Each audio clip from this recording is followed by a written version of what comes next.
Bible déclare que la terre le ciel ne peut le porter. Il est grand, il est puissant, il mérite ton adoration. Parce qu'il est le créateur de toutes choses. Et il t'a mis au-dessus de toutes ces choses. Donc tu vas reconnaître ta petitesse.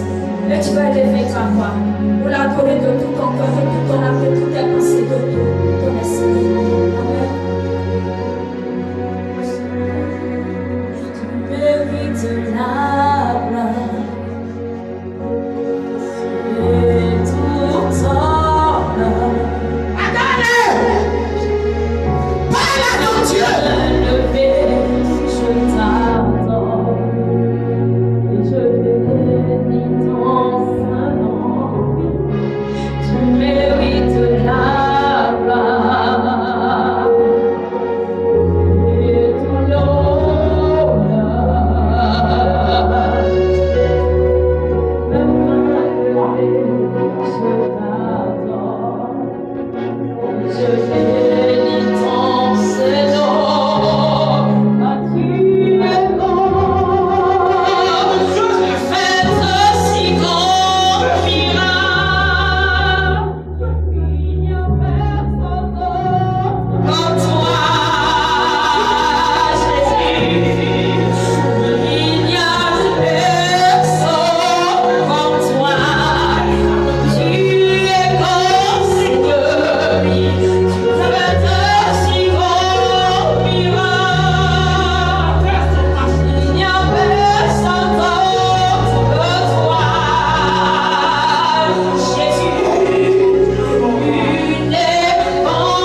l'âme, le corps, l'esprit, l'entendement spirituel de chacun.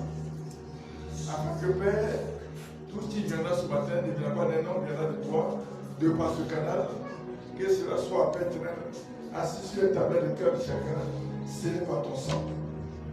Je chasse la lourdeur au nom de Jésus. Je chasse la distraction au nom de Jésus. Seigneur, nous te prions ce matin encore. Parle. Amen. Amen.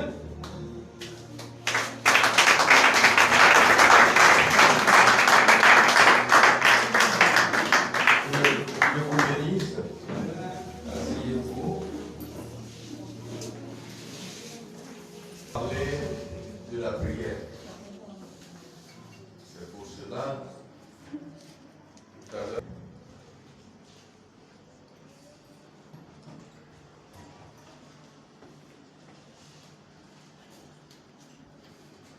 je rappelle que le corps pastoral a invité un rabbin juif, un docteur, là-bas on dit le rab. Le rabbin, le mot rabbin, ça veut dire le dépositeur. L'apôtre Paul dit à Timothée, garde le dépôt. En Israël, on n'est pas docteur parce qu'on a fait des universités bibliques. On est docteur au pied de quelqu'un. C'est pour ça que Paul dit à Timothée, garde le dépôt. Il a dit que le dépôt que Dieu m'a donné, Dieu le gardera. Je suis en train de vous confier un dépôt. Amen. Amen. Et vous devez le garder. Paul dit à Timothée, garde le dépôt et confie-le à des gens fidèles, capables de l'enseigner à d'autres. C'est les dépositaires qui sont les rabbins. Et souvent quand on dit à Yeshua, mais qui est son dépositaire? Parce que ce que vous oubliez, c'est que chaque rabbin, tous les juifs que vous voyez, sont formés par quelqu'un. Quand vous lisez la Bible, vous allez voir que Shimon, on dit Simon, le vieux qui a reçu le bébé Jésus et qui l'a béni, on a dit qu'il est poussé par quoi? Le Saint-Esprit pour qu'il se rende. En hébreu, on l'appelle Shimon. Vous savez qui est Shimon? C'est le papa de Gamaliel. Gamaliel, quand il parle, c'était le recteur de l'université hébraïque. Tous ceux qui prêchent Jésus, il a un doctorat. C'est pour ça qu'on l'appelle le rabbin. On ne peut pas se lever comme ça, aller dans un temple d'Israël et puis commencer à prêcher si tu n'as pas eu l'onction. Il est le père Gamaliel, on l'appelle Gamel. Celui dont Paul se vante pour dire j'ai appris à son père. Donc Gamel a pour père Shimon. Shimon, il a reçu son doctorat de son père qu'on appelle Hillel. Hillel, il est quitté à Babylone pour venir refaire. Il a repris le ministère de Esdras, on appelle Ezra en hébreu, mais dans nos livres c'est écrit Esdras, qui a fait la réforme. Et puis il y a la réforme de Babylone. On va voir qu'il y a eu les séraphimes, c'est-à-dire les scribes, les pharisiens, c'est Esdras. Après Esdras, il y avait un long silence. 100 ans avant Jésus-Christ, il y a un qui est arrivé, il s'appelle Hillel. Mais à l'époque, avant que Hillel n'arrive, il y avait un autre qu'on appelle Shamaï. Donc il y avait deux grandes universités en Israël. Shamaï est beaucoup nationaliste. Lui, il est patriotique. Alors qu'il est généraliste. Donc c'est à ces écoles-là que Jésus est parti. Si Jésus a accepté de se faire baptiser, c'est qu'il accepte au moins d'avoir une étoffe. Même un surdoué va à l'école. C'est pas pareil, je suis surdoué que je ne vais pas en 6e ni au CM2. Je ne sais pas si vous comprenez. Vous avez un surdoué qui n'a jamais été à l'école. Si Jésus s'est laissé circoncire, si s'est laissé baptiser, il est rentré. C'est pour ça qu'on l'appelle docteur, rabbin. Quand on le voit, il porte un tissu, un talis de prière. Et toute sa tenue montre que lui, il est docteur. C'est ça, on court après Rabbi Sadi, docteur. Ils sont comme des parlementaires qui orientent les gens. Ça peut être n'importe qui. Ça, c'est sa doctrine. Tandis que Chamaï, lui, il enseigne. Chamaï, il y avait 7 divisions, ils font la guerre. C'est-à-dire les deux. Donc, si vous voyez que les pierres ont des épées, la pierre n'est pas le seul. Judas va m'arrêter. Donc, les débats doctrinaux finissent dans le sang. Donc, vous avez entendu le mot chamailler. Ça vient de chamailler. Parce que lui, il est là toujours pour contredire. Donc, tous ces disciples, on les appelle, vous êtes en train de chamailler, c'est-à-dire, vous faites la doctrine de chamailler. Donc, le mot chamailler, prenez le dictionnaire, cherchez l'origine, ça vient de chamailler. Donc, quand Jésus dit à certains pharisiens, aime ton prochain comme toi-même, et l'autre dit qui est mon prochain, il veut l'amener à se fondre à la doctrine des chamailles. Jésus prend l'exemple du Samaritain, ce qui est un grand scandale pour les gens de Chamaï. Et quand il finit d'expliquer, il pose la question à l'autre, qui est mon prochain? Donc l'agent de Chamaï, le docteur à l'école de Chamaï doit répondre, c'est le Samaritain. C'est un grand scandale. C'est comme si tu dis mon prochain, mon frère en Christ, c'est le christianisme céleste ou bien...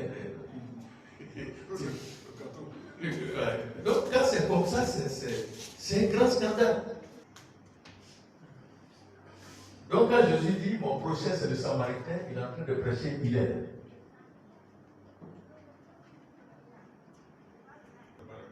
Donc je vais m'arrêter là. La prière, c'est autre chose. Je disais que c'est parce qu'il a invité un juif.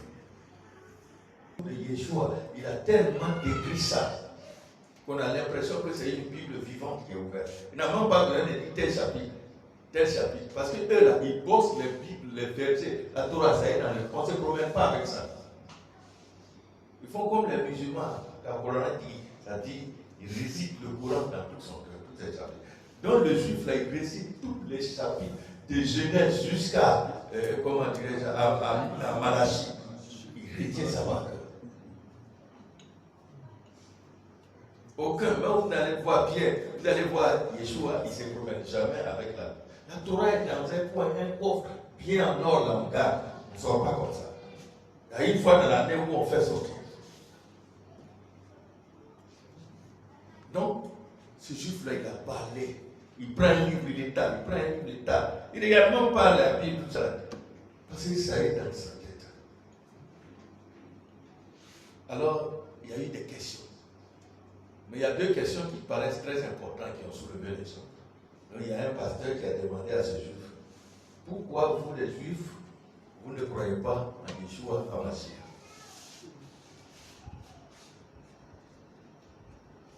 Le second volet de ma question, je veux savoir quelle est la différence entre vous et les chrétiens. Le juif qui était assis, je l'ai levé. Il dit, je vais commencer par la deuxième question. Ça va ouvrir la porte au premier volet. Ce que tu ne sais pas, mon frère, c'est qu'il y a une grande différence entre chrétiens et soufis. Très grande différence. Si tu connais la différence, tu ne peux pas poser la question encore. Et puis dis-moi, ton Mashiach, il a accepté quel? Il a accepté Jésus. Et à quelle année il a accepté Jésus? Quelle était sa religion? Tu ne peux pas répondre. Je vais répondre à ta donner au premier travail. Il lui a dit, chez vous les chrétiens, quand Dieu vous fait quelque chose, vous dites, tout concours vient de ce qui est tout concours. Mais nous, quand Dieu fait, pourquoi tu as fait ça? Tu ne dois pas nous faire ça. Tu n'as pas le droit de nous faire ça. Parce qu'on sait que Dieu est notre Père. On l'interroge et il nous répond. Vous, Dieu n'est pas votre Père. Vous avez peur de lui poser la question.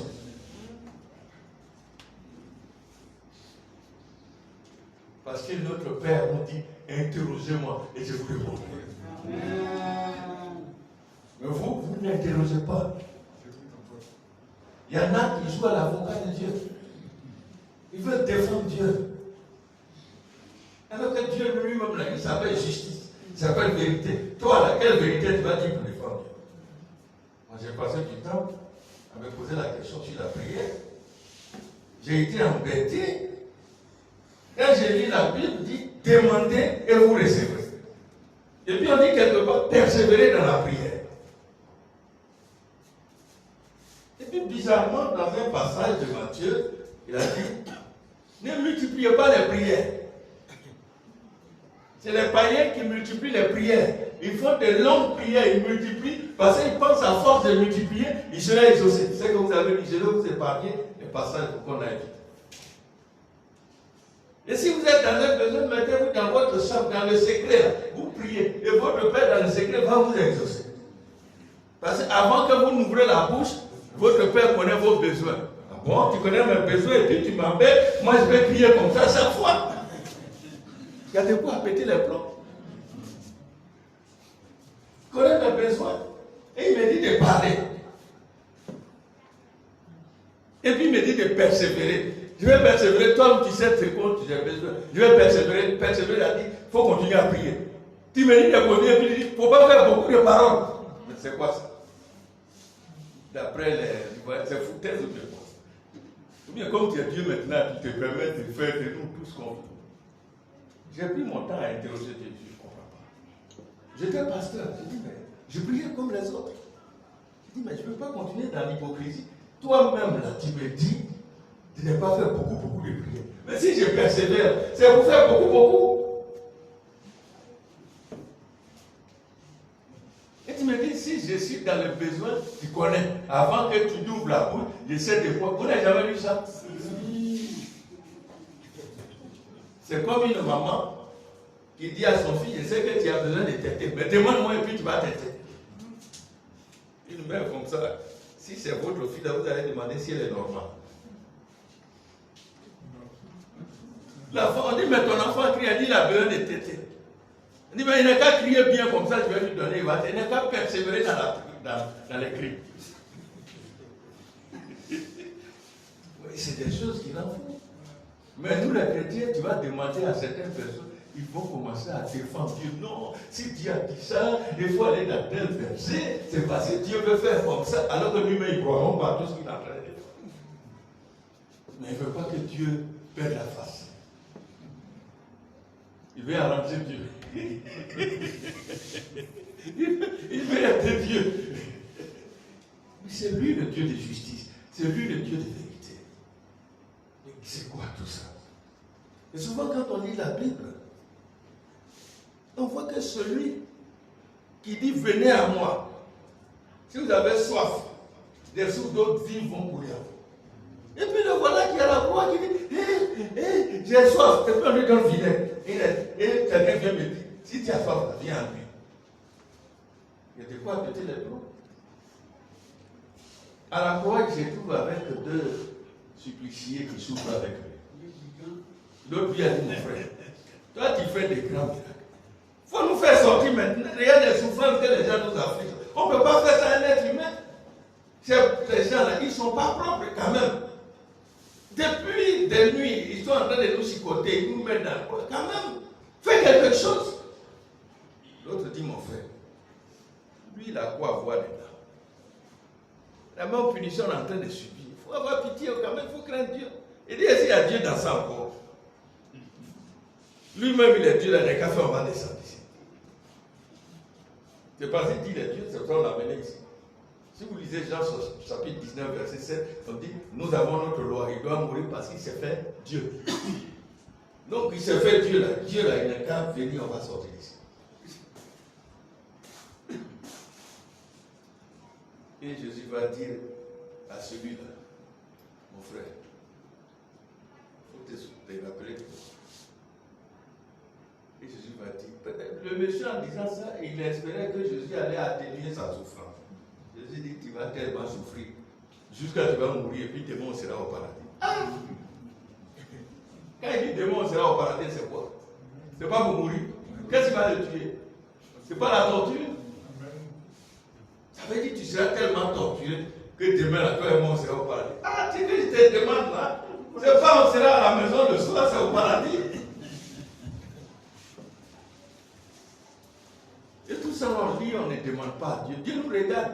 Tu ne l'interroges pas, il ne te répond pas. Amen. Amen. Et on suit ça. On prie aussi. Il y a des moments où je suis fatigué de prier. Je prie à rien. Ça ne vous arrive pas? Je dis, Dieu, c'est quoi maintenant? Dans quoi tu m'as mis comme ça? Et j'ai passé toute une nuit à interroger. Et Dieu m'a répondu, c'est ce que je vais partager. Amen.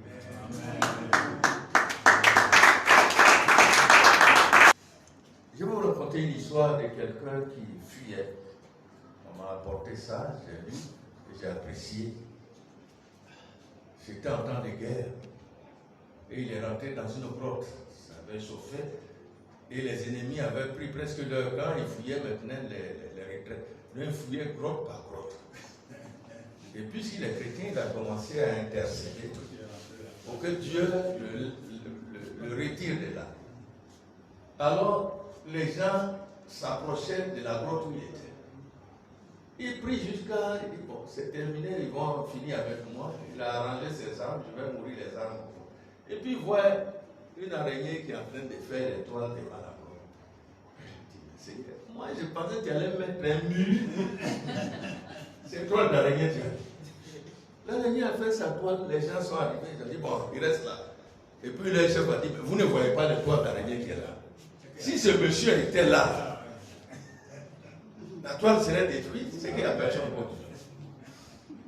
Le monsieur où il attend un mur, Dieu met une toile d'araignée.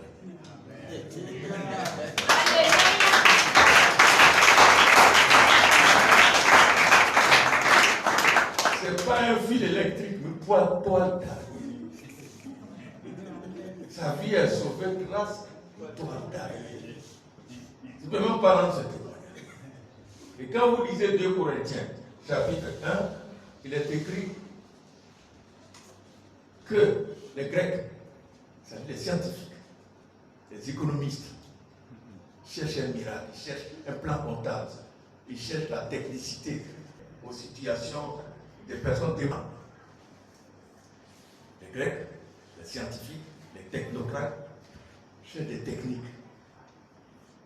Mais en leur présence, Jésus, mort et crucifié. C'est comme on est ici, on a besoin de quelqu'un qui va bâtir l'église. Votre église, on dit, le financier arrive. Vous louez Dieu, et puis il arrive. Il sort, vous voyez quelqu'un dont les chaussures ne sont pas bien, il s'approche, il a dit, j'ai pris un taxi là, je peux avoir des enfants pour payer. Vous allez demander à la poste, c'est lui qui est là. Et donc, on a fait les tables, les réceptions, c'est là. Et puis, c'est le qu'on vous présente, cherche 200 francs pour compléter et puis payer son taxi. Comme il est là, on prend 200 francs, on paye les taxis. Il peut avoir de l'eau à boire.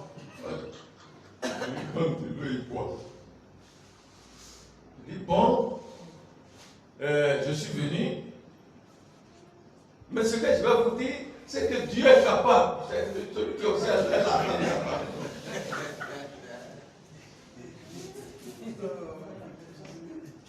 Les Grecs, les technocrates, cherchent des plans comptables, la possibilité de développement. Mais nous prêchons Christ crucifié, puissance. Les religieux, ils enseignent les 7 méthodes, les 7 clés, les 8 clés, les principes pour sauver, pour avoir la vie, comment voyager, comment se marier. Si vous respectez les 7 clés, les 7 moments de jeûne, ils donnent les principes. Et on demande à l'homme de miracle, toi tu prêches quoi? Il dit, sondez les Écritures, c'est eux qui parlent de moi. Je dis, mais écoute, ça fait longtemps, des années depuis Abraham, nous on sonde les Écritures. Tu fais quoi? Quel miracle tu fais pour qu'on puisse te croire? Les prophètes veulent des miracles. Mais nous prêchons Christ crucifié, la folie. Quelque chose qui soit au-dessus de la parole de Dieu. Tu vas voyager. Ça, c'est plus que le verset biblique, ça. Il a prophétisé. Tant qu'il vient, il dit, lisez Jean 3,7, sondez les écrits, ça passe. On a, ces gens de personnes, on ne peut pas les jeter, on ne peut pas les voir ici. Sondez les écritures, nous, ça fait longtemps. On veut les miracles. Les Grecs veulent toute une science, une technologie. On prêche Christ crucifié. C'est un scandale. C'est de la folie. Les religieux veulent des miracles, des principes. On leur enseigne que Christ est mort à la croix. C'est de la folie. Il n'y a pas de miracles dans ça. Les gens veulent des miracles sans passer à la croix, sans la souffrance. Et une prospérité sans la souffrance.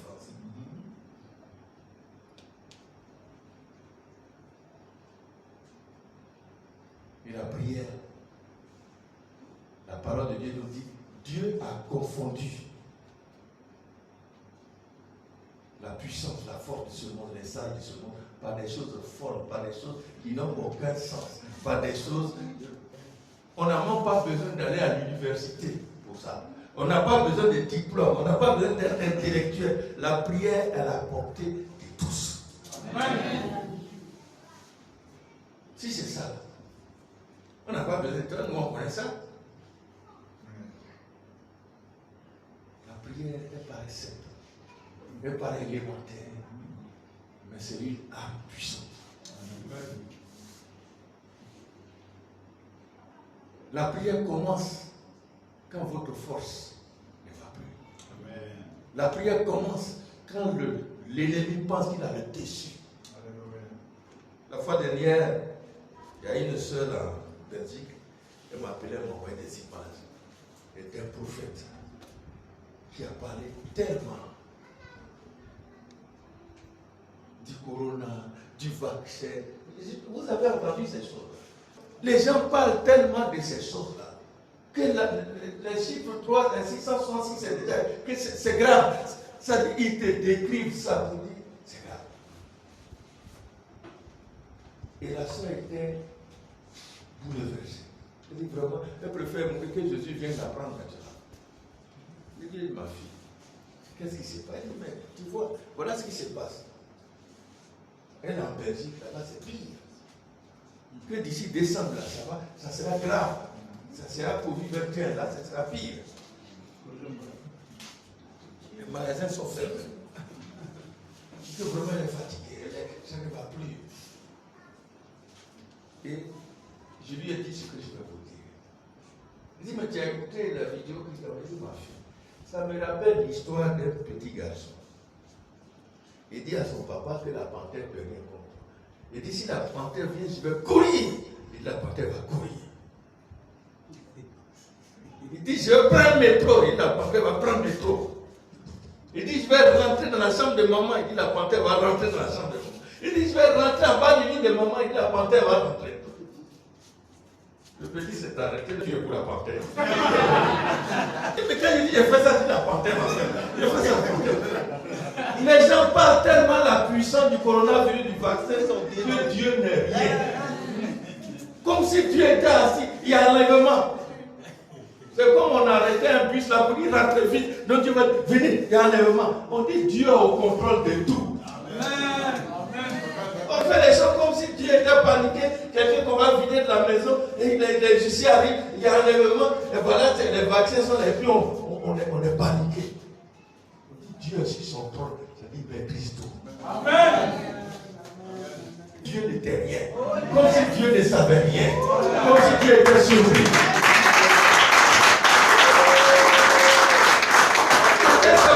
Jésus arrive. Mais le Dieu veut que vous partez vite. C'est quand vous restez que Dieu reste. Mais il veut vous effrayer pour que vous partez vite. Un homme qui commence à effrayer les gens, c'est qu'il n'a plus de force. C'est que vous êtes redoutable. Je lui ai dit, mais ce pasteur, il a bien prêché, mais il n'y a pas de grandeur de Dieu. Il a tellement glorifié, 666, il a glorifié, comment il s'appelle, le milliardaire, Bill Gates, et puis tous ces gens-là. Il a tellement glorifié comme si, en dehors de ça, on ne peut rien faire. C'est un sauf qui peut. Donc la seule chose qui va nous enlever, c'est le train de l'enlèvement qui va venir rapidement en bas. Tu n'iras nulle part. Il faut rester pour vous. Amen. Il t'envoie là, et ta famille là, ils sont convertis.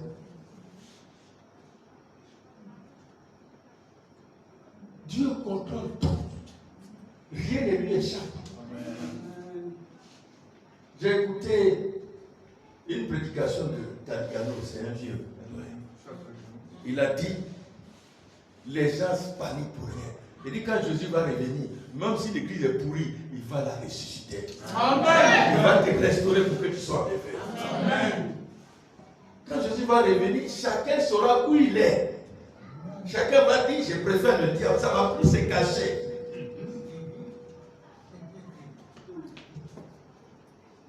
Ne restera que ceux qui choisissent de rester. Je ne sais pas si vous comprenez.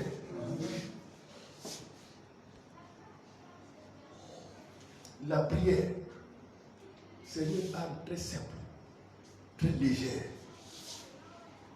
que tout le monde peut utiliser. Un pasteur qui n'avait rien, il s'est mis à genoux, il priait. Sa petite fille de 3 à 4 ans, elle jouait. Et quand le pasteur s'est mis à genoux, elle voyait que sa chaussure a été ouverte derrière, elle voyait les chaussettes, et puis elle met son doigt, elle touche les orteils du pasteur, et elle laisse nous prier. Le pasteur, quand elle s'en va bien, regarde, elle appelle sa petite soeur, et puis vient, regarde les chaussures. Dis à tes enfants, là, donc, laissez prier.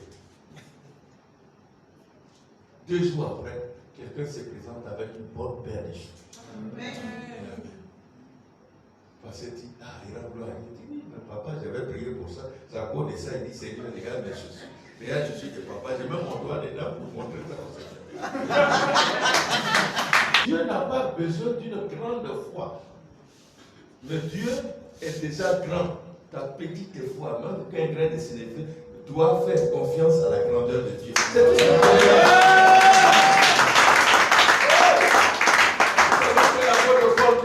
C'est quand je suis faible que Dieu est fort. Regardez tout ce que Dieu a envoyé. Que ce soit Moïse, que ce soit Jérémie. C'est des gens qui ont un handicap. L'autre ne sait pas parler, l'autre est un enfant. L'autre a marié une femme prostitueuse. Ils ont tous des problèmes, ils sont faibles. Pourquoi Dieu permet d'utiliser ces faibles? C'est pour que demain il ne puisse se vanter de quoi que ce soit. Sinon, la gloire de Dieu. Amen.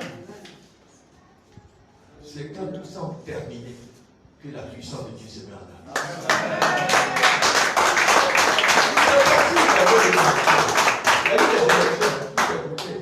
Vous allez voir la puissance de Dieu. Amen. Tant que l'ennemi ne va pas jusqu'au bout, Dieu regarde. Je ne sais pas si vous comprenez. Amen. Si vous savez ce qui se passe dans les visites, vous devez vous réjouir. Amen. Prenez le livre de Luc. À partir du verset 8 à 15. Quelqu'un n'est qu'à lire. Je lis là-bas. Il y avait dans cette même contrée des bergers. Excusez-moi, il y avait une grande fête. Tout le monde était parti à cette fête en vie. Mais ils ont pris leurs moutons pour dire, allons dans quelque part là, dans l'île, on va danser, on va louer Dieu. Même ceux qui sont en ville, ils font fête. Mais nous qui sommes restés au campement au centre, Dieu aussi peut être en ville, il peut être ici. Il peut être à l'église, il peut être ici. Il peut être dans le grand temple, il peut être ici. Il peut être avec les riches, il peut être avec les pauvres. Donc ils se sont retrouvés. Continue. Dans les champs, les veilles de la nuit. Voilà, ils veillent la nuit. Pour garder leur troupeau. Et voici. Un ange du Seigneur. Leur apparut. Il a apparu. Quand un ange est descendu, c'est comme un projecteur du stade qu'on a projeté. Et la gloire de lumière éclatante. Quand on parle de la gloire du Seigneur, mettez un miroir face au soleil, c'est ce qui sort là, c'est ce que vous voyez. Il fut saisi d'une grande frayeur. Ils étaient effrayés, ils n'ont pas dit, c'est même pas le soleil, c'est plus que le soleil. Mais ils sont effrayés, ils ont peur. Mais qu'est-ce qui se passe? Mais l'ange leur dit, ne craignez point, car je vous annonce une bonne nouvelle, qui sera pour tout le peuple le sujet d'une grande joie. C'est qu'aujourd'hui, dans la ville de David, il vous est né un sauveur qui est le Christ. Qui est le Mashiach. En hébreu, Mashiach. Le Christ, ça c'est mon grec. Ça n'a pas de sens en hébreu. Le Seigneur. Le Seigneur. Et voici à quel signe vous le reconnaîtrez. Vous trouverez un enfant. Il faut descendre encore. D'accord. On va accélérer. Verset 15. Lorsque les anges les lurent quitter. Non, après ça, après faut lire le 14. Il y a l'ange. Une multitude de l'armée. Une multitude, c'est-à-dire milliers d'anges qui sont au ciel. Un seul déjà a fait la lumière et des milliers d'anges qui chantent. Céleste, louant Dieu. Ils sont descendus à côté des anges pour chanter à les anges. Et disant, gloire à Dieu. Dans les lieux très hauts. Et paix sur la terre. Parmi les hommes. Il a créé. Donc c'était ce temps. Ceux qui sont loin, ceux qui sont proches, Dieu est toujours avec eux. Que tu sois à Jérusalem, que tu ne sois pas à Jérusalem, que les contraintes t'obligent à t'isoler. La paix de Dieu, la joie de Dieu sera avec toi. Et quand ils ont chanté ça, c'est là, l'ange est descendu. Vous dites ce que vous chantez là, il y a côté. Vous avez enlevé vos moutons pour venir ici, là-bas, que la paix c'est vous. Et quand l'ange a fini de leur dire ça, ils ne sont pas montés. Ils disent, votre chorale là, vous l'avez touché. On a commencé à chanter aussi, on n'a pas tenu. On est descendu chanter avec eux. On dit des milliers d'anges, l'armée céleste. Lisez ce passage. Ils sont descendus pour chanter avec les bergers. Ils ont tellement chanté, il a commencé à faire jour. Et les anges sont, lis le verset 15. Lorsque les anges, on voit, on a bien veillé, nous on s'en va. pour retourner au ciel, les bergers se disent, les uns aux autres, allons jusqu'à Bethléem. Et voyons ce qui est arrivé. Et ils ne sont même pas arrivés à Bethléem, c'est à l'heure où ils ont enlevé les moutons. Voilà, à Bethléem, il faut ranger les moutons. Quand ils sont partis ranger les moutons, À faire connaître. Amen. Donc vous voyez, en Israël, on commence par des îles et des sceaux. Le mot sceau, c'est une interprétation grecque. Sceau, c'est l'instrument de musique qu'on appelle le sautier, c'est-à-dire c'est le sortelène, c'est-à-dire c'est un instrument qu'on joue, que les Grecs jouent pour faire des poésies. C'est ça qu'on a pris pour donner le nom au son. Sinon, sceau en hébreu s'appelle le Tehillim. Tehillim, c'est le pluriel de Tehillah. Tehillah, la louange en hébreu, c'est halal. C'est pour ça que vous entendez Alléluia, il y a la halal dedans. C'est de l'hébreu. Yah, c'est Dieu. Donc Tehillah. So, maintenant, les Grecs, comme ils se sont appropriés, ils ne veulent pas que les Juifs dominent, il faut que leur langue domine, donc ils ont tout changé.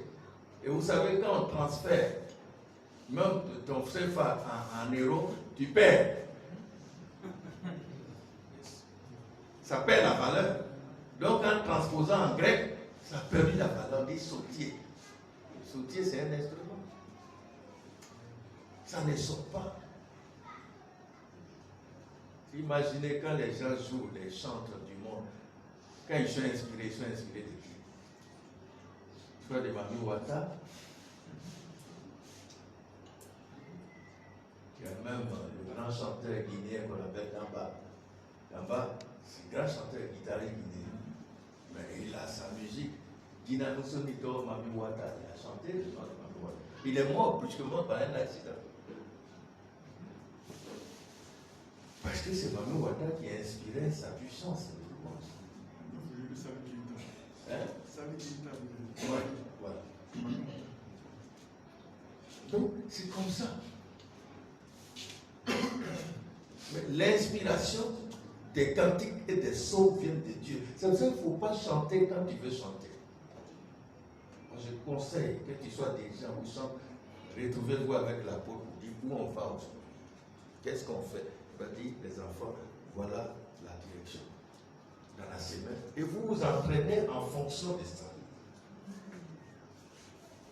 Football même, quand on joue là, on fait réunion. On sait que vous allez jouer 2, 3, 3, 4, 4. On vient, on chante parce que toi tu sais chanter, tu chantes. Tu sais diriger, tu diriges. Fais très attention. C'est un travail d'équipe qui commence d'abord au ciel, avant d'arriver sur la terre. Parce que Jésus a dit, ce que tu fais là-ci, ce ne t'a pas été donné là-haut, tu ne vas pas le faire. L'autorité là, ça vient d'en haut. La louange, ça vient d'en haut. Il est dit dans 2 Corinthiens 6, verset 1 à 2, puisque nous travaillons avec Dieu, ne prenons pas la grâce de Dieu en vain. Il a dit, au temps favorable, je t'ai exaucé. Quand le temps de ton exaucement arrive, Dieu te réveille. Il réveille ton esprit au milieu de la nuit. Il te réveille, le sommeil disparaît. C'est en ce moment, toi, tu mets le grâce sur toi pour bien dormir.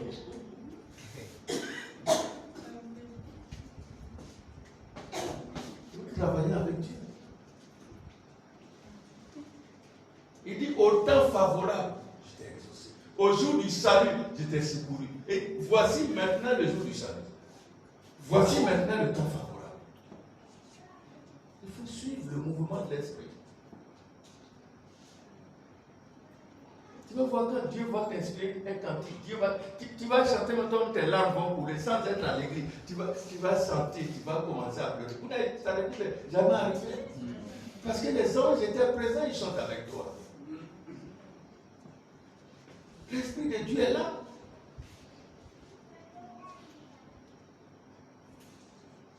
Ne travaillons pas dans le désordre.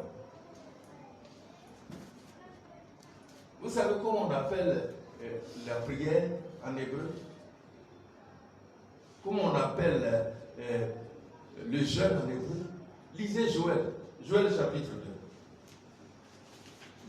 Sonnez de la trompette en Sion.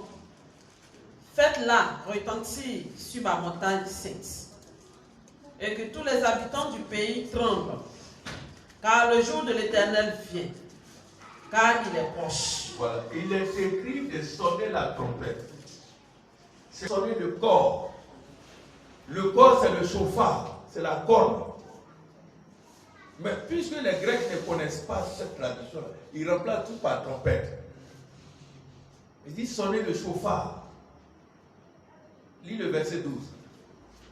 Maintenant encore, dit l'Éternel, revenez à moi de tout votre cœur, avec des jeûnes, avec des pleurs et des lamentations. Les pleurs, c'est ça qu'on appelle deuil et pleurs. Vous allez voir.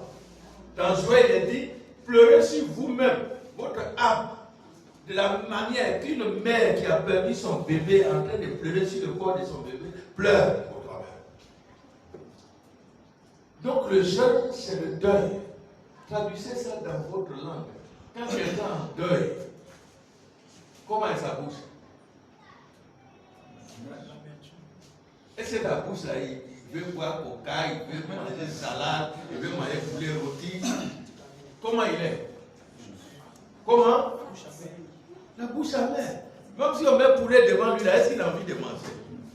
On met poisson pressé, est-ce qu'il peut manger? On dit mange. Ça fait longtemps. Il dit, comment je vais manger? Même il prend, il met dans la bouche, il marche, c'est comme si il marchait une corde. Il n'a pas l'appétit. Si Dieu met ça sur toi, c'est qu'il t'a plongé dans un jeûne. Vous savez, il y a un moment à Abidjan, on est dans un moment de deuil. Si vous avez remarqué, on a la bouche amère, on n'a pas l'appétit. Il ne faut pas forcer pour manger, mon frère. Dieu t'amène à la prière. Il ne faut pas forcer. Il y a des moments où tu te réveilles, tu n'as pas l'appétit, tu ne sais même pas, il a midi, je n'ai pas l'appétit, mais je n'ai pas faim. Dieu veut te favoriser, parce que c'est le temps favorable qu'il veut t'exaucer. Dieu veut t'exaucer. Je ne sais pas si vous comprenez. Il y a des moments, il y a des jeûnes. Dieu même peut t'amener à jeûner Coca-Cola. On appelle ça jeûne d'abnégation. Parce que c'est le lien qui te fatigue. Souvent, tu jeûnes, c'est ça qui casse. Dieu peut t'amener à jeûner ça. Dieu peut t'amener à jeûner même le petit déjeuner le matin. Dieu peut t'amener à jeûner le repas de midi. Au temps favorable, je t'ai exaucé. Au jour du salut, je t'ai secouru.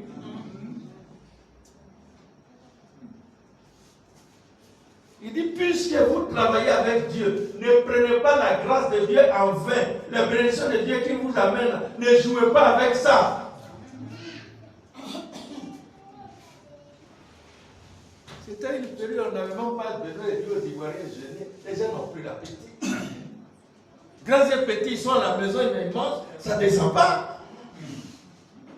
Vous n'avez pas remarqué ça? Est-ce qu'ils n'ont pas des pleurs? Eh Seigneur, qu'est-ce qu'on va dire? C'est des pleurs, c'est des douleurs. Je vais vous dire une chose. Peut-être ça, l'Occident ne vous enseigne pas ça. Vous connaissez le chauffard? C'est ça que les gens ont sonné et les murailles de Jéricho sont tombées. Vous connaissez l'histoire du chauffard? C'est Dieu qui l'a donné à Abraham. Quand Dieu a commencé à faire des promesses à Abraham, et Abraham a dit, mais Dieu, tu fais trop de promesses. Mais quelle est la preuve qui prouve que ce que tu dis va se réaliser? Ça, selon les traditions. Et Dieu lui a dit, le bélier que je t'ai donné, que tu as mis feu dessus, là, qu'est-ce qu'il reste? Il dit, c'est des cordes. Quand il a attrapé la corde, il a enlevé. Le fourreau de la corde est sorti. Et Dieu dit, tu as quoi? Il dit, j'ai la corde. Il dit, bon, cette corde fait un tour. Toute fois que tu auras un problème, tu souffles les dents. Moi, je t'aime. Donc, Abraham avait ça, à sa mort, il a donné à Isaac. Isaac a donné à Jacob. C'est le chauffard. On le sonne au Yom Kippour. Le chauffard crie comme le cri d'un bébé. Dieu, il est maman et puis il est papa. C'est pour cela qu'on dit Dieu nous a fait à notre image. C'est quand l'homme ne pouvait pas être maman et papa que Dieu a retiré de lui maman pour en faire femme. Amen.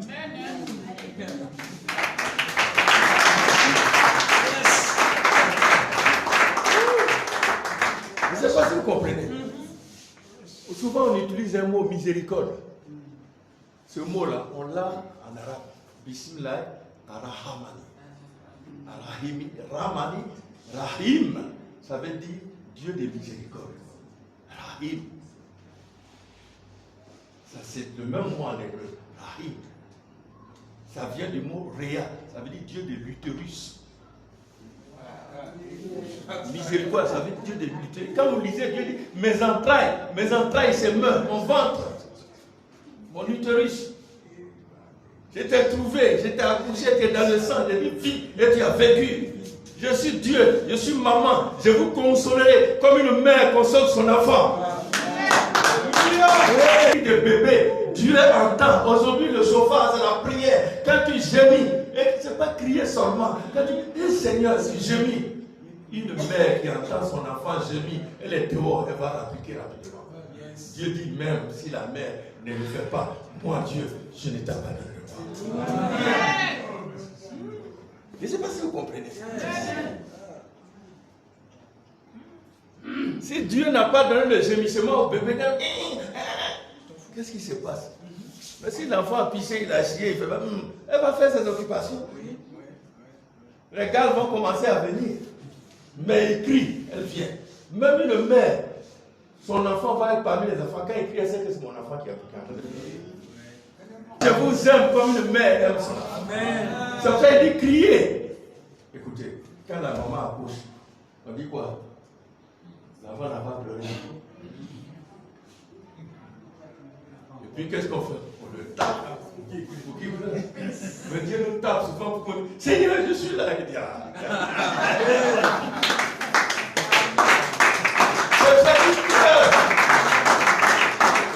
Vous savez, les enfants, ils aiment sauter, courir. Si vous voyez qu'un enfant est tranquille, il ne bouge pas, c'est qu'il est malade.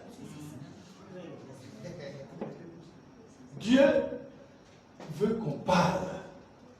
Même si ce qu'on dit est intelligible. Vous connaissez un enfant, votre bébé, mais il n'attaque pas. Tu as une maman ou bien papa. Il a chié, il est dans la boue. Et puis tu sors comme ça, et c'est que tu sors, il met ses genoux à terre, et puis il lève les mains. il met ses deux dents là. Qu'est-ce qu'il veut que tu fasses quand il lève les mains? Que tu le prennes. Quand nous élevons les mains, c'est pour dire Dieu, prends-moi tel que je suis. Amen. C'est ça l'adoration. En élevant la main, c'est dire, prends-moi tel que je suis. Ne t'inquiète pas dans quel état tu seras. Il va te laver. Donc la prière, c'est un lien de ralliement entre la mère et son enfant. Quand il a faim, elle sait quand il pleure, c'est la faim. Quand il a mal à la côte, elle sait que c'est ici qui lui fait mal. Dieu sait, c'est pour ça qu'il dit, Dieu sait de quoi tu as besoin. Mais crie pour que je vienne, pour que je sache que tu vis.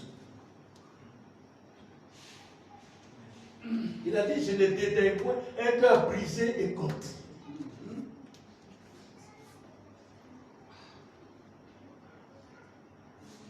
Crier, c'est les pleurs. Il y a des gens qui disent, je ne sais pas prier. C'est que tu ne sais pas pleurer. On nous racontait l'histoire d'une femme, Yacouba. Elle est en France. Elle est venue, elle a perdu son nom. Elle est partie. Elle a perdu sa tante. Elle est venue, elle a perdu sa maman. Comment tu ne comprends pas, Yacouba?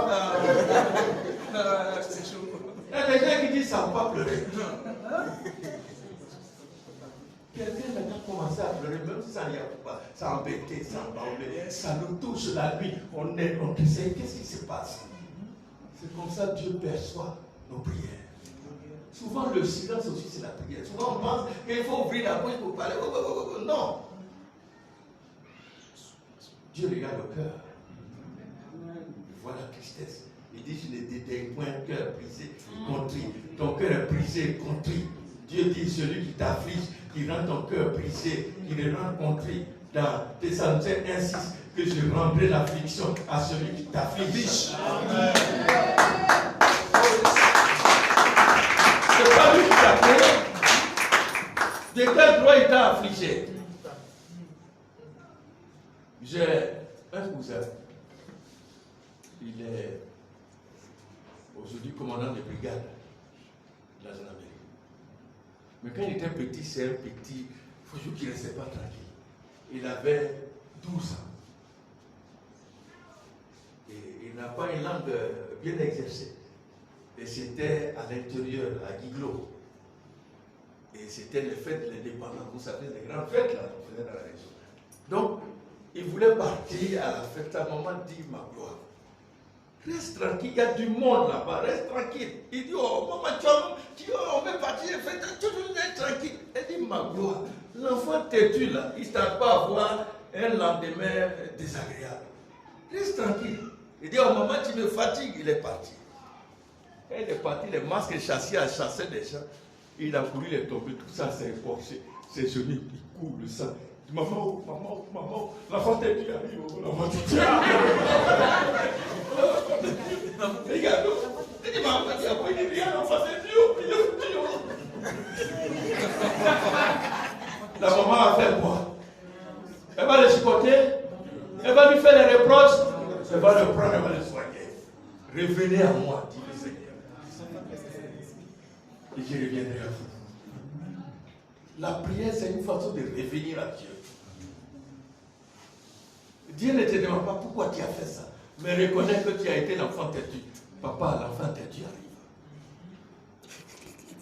C'est l'enfant têtu, le voilà.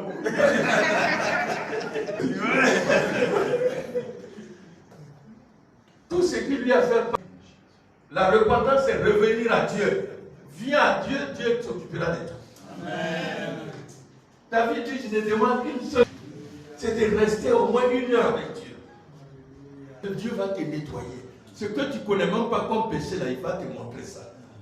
Dieu, il parle. Hein? Dieu, il parle. Quand il parle, tu es surpris. Un dimanche, j'étais ici. Il y avait la Sainte Seine, vous savez, le culte a duré. J'avais tellement faim. Mais je n'ai pas déjeuné. Donc quand j'ai pris le pain, j'ai mis... C'était tellement devenu doux dans ma bouche. Je suis venu m'asseoir et j'ai entendu une voix, je pensais que c'était la porte derrière qui dit, ok, Sainte Seine, là, ça atteint la fin, hein, tu dois avoir faim.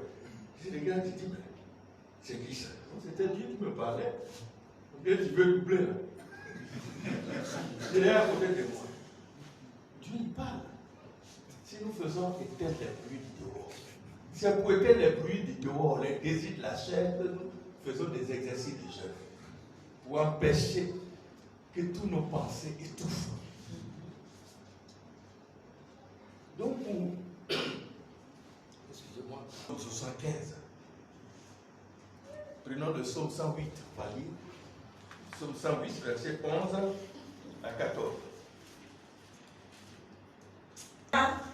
Dans la ville forte. Qui va me mener dans la ville forte, c'est-à-dire la ville fortifiée, où on ne peut pas rentrer, où tout est bloqué? Qui va me faire rentrer dans le déblocage? Qui me conduit à Édom? Qui va me conduire? Édom, c'est la chair. Édom, c'est le descendant des eaux. C'est eux qui ont le matériel. Édom, c'est les gens matériels. C'est des gens qui font la pression classe. Que ce soit les désirs financiers, que ce soit social, que ce soit même conjugal. Oui. Continue. N'est-ce pas toi, ô Dieu, qui nous a repoussés? c'est toi qui nous as repoussés. Et qui ne sortait plus. Ce qui ne sortait plus. Ô Dieu, avec nos armées. Avec notre armée, avant, qui était avec tout ma. Oui. Donne-nous du secours. Donne-nous le secours pour la détresse. Le secours de l'homme. Le secours de l'homme n'est que vanité. N'est que vanité. Demain, il va t'aider, c'est pour ses volontés. Verset 14. Avec Dieu, nous ferons des exploits. Il écrasera nos ennemis. On peut répéter ensemble. Avec Dieu, il écrasera nos ennemis. Avec Dieu, nous ferons des exploits. Il écrasera nos ennemis. Regardez le livre de Lamentation. Vous connaissez Jérémie? Jérémie a commencé à prier. Lamentation première. Il a commencé à lire. Il y a un moment, sa vie de prière, rien ne montait.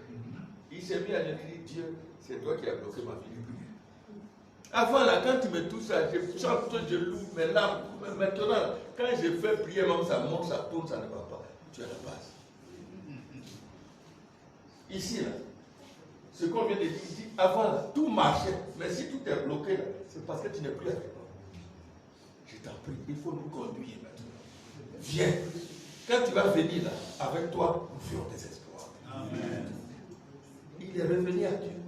Jérémie dit, c'est toi. C'est toi qui as bloqué. Tous les problèmes que j'ai, c'est toi. Tu veux que je vienne à toi. Mais je viens à toi. Mais je fais quoi maintenant? Pourquoi tu me bloques? Pourquoi tu me barres le chemin? Pourquoi tu élèves les ennemis contre moi? Pourquoi j'ai tous ces problèmes? Qu'est-ce que tu veux me dire? Qu'est-ce qui se passe? Tu veux m'enseigner quoi? Et puis les problèmes sont nombreux sur moi. C'est Jérémie qui parle. Et Dieu va lui dire, quand il est là, Dieu va lui dire, Jérémie, il dit, mais, au lieu de penser aux problèmes que tu vis, pense aux bienfaits que je t'ai fait. Qui t'a retiré dans le trou? Qui t'a fait ceci, cela? Jérémie peut dire, si vous lisez, je passais en revue les bontés de Dieu. Il a commencé à passer en revue. Telle année, Dieu m'a fait ça. Telle année, Dieu m'a fait ça. Même quand j'étais païen, Dieu m'a fait ça. Je me demande même s'il a fini. Et quand il a fini, il regarde même son problème, là, ça n'est plus là. Amen. Il dit, je fais une chose. Je passe en revue les bontés de l'Éternel. Et je vois que sa bonté, son amour, se renouvelle chaque matin. De Dieu. Tout c'est bien fait. Quand ça ne va pas, quand il n'avance pas, il ne faut pas confier. Vous allez voir, il a dit, mais qui dit que quelque chose arrive sans que Dieu soit au courant? Il est bon que dans ta jeunesse, tu souffres de la souffrance. Qu'on plonge ta joue dans la poussière. Il faut supporter ça. Au lieu de te plaindre, plains-toi de ce qui a fait que je ne sors plus avec toi. Lisez, vous allez voir. On va sortir. Sorcière. S'il n'y a pas plein, si ta dent te fait mal, c'est pas un micro de rentrer dedans. Quand tes dents étaient serrées, là, tu avais mot dedans, tu regardes. Ça dépend des bonbons, des choses que tu manges. Quand il ne faut pas manger trop de sucre, il dit, oh, laissez-moi. Mais quand tu as mal là-dedans, si vous savez, Jérémie dit, ma tante est détruite. Mes enfants sont disparus. Ça dit sa femme est partie, il est resté seul. Il dit, je suis celui qui a eu la misère sous la puissante main de Dieu, qui a souffert sous la main de Dieu. Pourtant, il était prophète.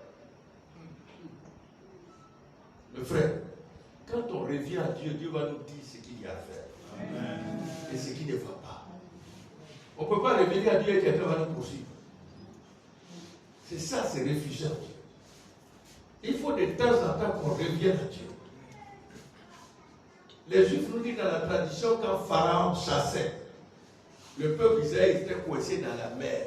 Il partait vers la mer, il criait. Moïse aussi a commencé à crier. Dieu dit, mais vous criez beaucoup. Et il est à Pharaon, il dit, mais Pharaon c'est mon serviteur. Il y a un moment où vous ne m'écoutez pas. Il a fallu que Pharaon mette la pression, que vous revenez vers moi. Sans Pharaon, est-ce que vous allez revenir vers moi? Sans la crise, est-ce que vous allez revenir vers moi? Il faut qu'il y ait ces choses-là pour que vous cherchiez la face de Dieu. Lui aussi, il est mon serviteur, parce qu'il permet que vous reveniez à moi. Ça fait longtemps que vous êtes tellement rassasiés, vous êtes dans les maquis. Allez dans ma maquis maintenant. Allez-y faire banquier, vous allez voir. Maintenant, vous criez Dieu. Vraiment, ces gens-là, ils me rendent service, hein? Il faut que le peuple maintenant cherche ma face. Même les politiciens aujourd'hui cherchent Dieu.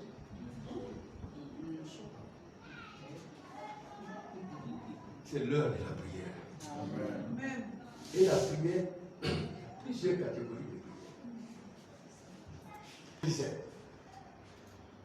Un préconsul, un gouverneur.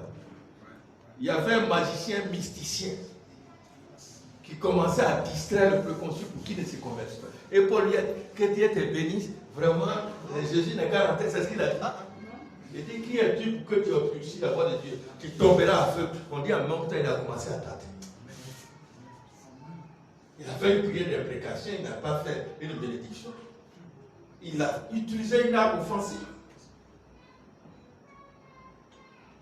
Nous avons des armes. Au moment où on doit utiliser les armes offensives, c'est là où on fait les armes défensives.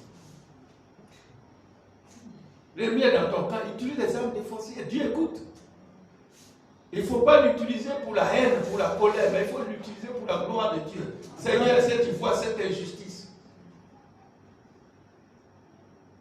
je l'ai nourri, je l'ai élevé, je l'ai hébergé, et il s'est retourné contre moi. Seigneur, rends-lui ce qu'il fait. Sens-tu? Vous pensez que Dieu ne va pas écouter ça? Amen. Puisqu'il aime la division, divise-lui et son âme. Divise-lui et son âme, pour que son âme aille et son corps reste.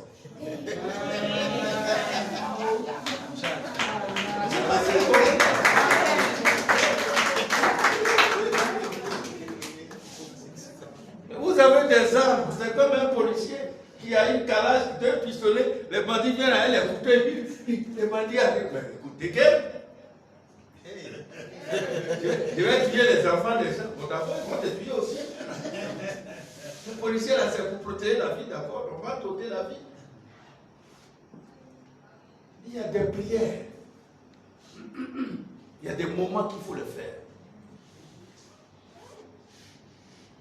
C'est parce qu'on ne s'accorde pas. On ne prie pas comme le veut ce siècle. C'est ça, il y a des problèmes. Vous savez, quand les manias arrivent, moi j'ai remarqué une fois, j'étais au campement, les manias étaient rentrés, ils ont même commencé à dévorer nos poulets. Là. Mais les parents, ils ont mis les braises, ils ont mis tout autour, tout. Et les manias ont commencé à reculer. On verse l'eau, ils s'en vont, jusqu'à un moment, on a mis des braises tout autour, ils sont partis, ils ont fui. On n'a pas pris le miel pour le manias, voilà le miel. On a mis des braises. Vous savez que c'est la parole de Dieu. Ton ennemi a faim, donne-lui à manger. C'est comme quoi? Des braises. Tu penses que c'est pour ton bien? C'est pour son bien?